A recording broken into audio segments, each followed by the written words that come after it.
కాల్పుల విరమణ ప్రకటన ఇండియాలో చాలా మందిని విస్మయానికి, కొంత నిరుత్సాహానికి గురిచేసింది అనే విషయంలో సందేహం లేదు.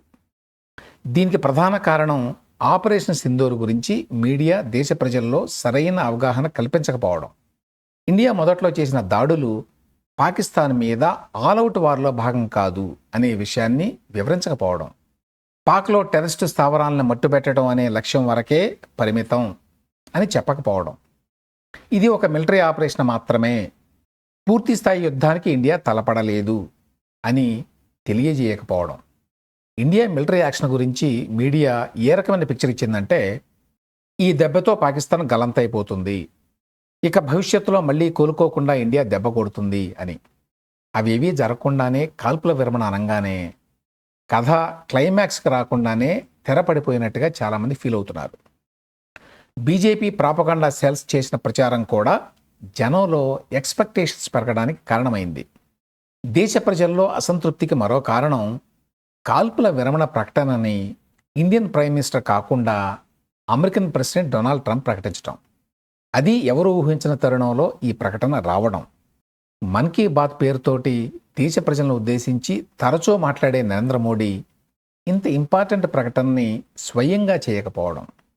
ట్రంప్ ఈ ప్రకటన చేయడంతో అమెరికా సలహా లేకపోతే అమెరికా ఆదేశాల మేరకే ఇండియా కాల్పుల విరమణకి అంగీకరించింది అనే అభిప్రాయం కూడా కలిగింది.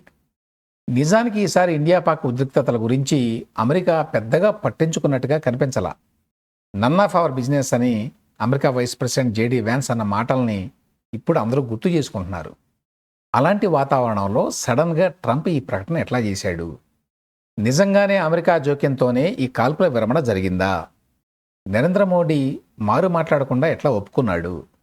ఇలాంటి ప్రశ్నలు ఇవాళ అందరి ముందున్నాయి. అమెరికా విదేశాంగ శాఖ మంత్రి Marco Rubio, vice president JD Vance ఇరు దేశాల అధినేతలతో మాట్లాడి పరిస్థితి చేజారకముందే కాల్పుల విరమణకు ఒప్పించారు అని CNN రాసింది. అయితే ఈ కాల్పుల విరమణ ఎట్లా జరిగింది అనే దాని మీద కొంత గందరగోళం ఉన్నది అని కూడా రాసింది.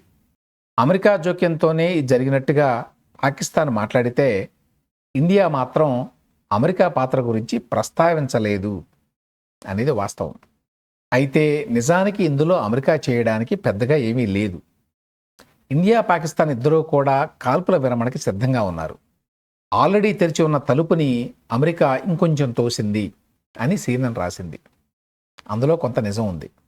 అయితే ఈ కాల్పుల విరమణ వల్ల పాకిస్తాన్కి ఎక్కువ ప్రయోజనం కలిగింది, ఇండియా తన లక్ష్యాలను ఏమీ సాధించకుండానే ఆయుధాలు పడేసింది అనే అసంతృప్తి భారత్లో చాలా మందిలో ఉంది. కాశ్మీర్ అనేది భారత్కి సంబంధించినంత వరకు ఇంకా ఒక అపరిష్కృత సమస్యగానే మిగిలిపోయింది. తాజా ఆపరేషన్ ద్వారా ఈ విషయంలో ఇండియా అడుగు కూడా ముందుకు వేయలేదు అనే నిరుత్సాహం ఉంది.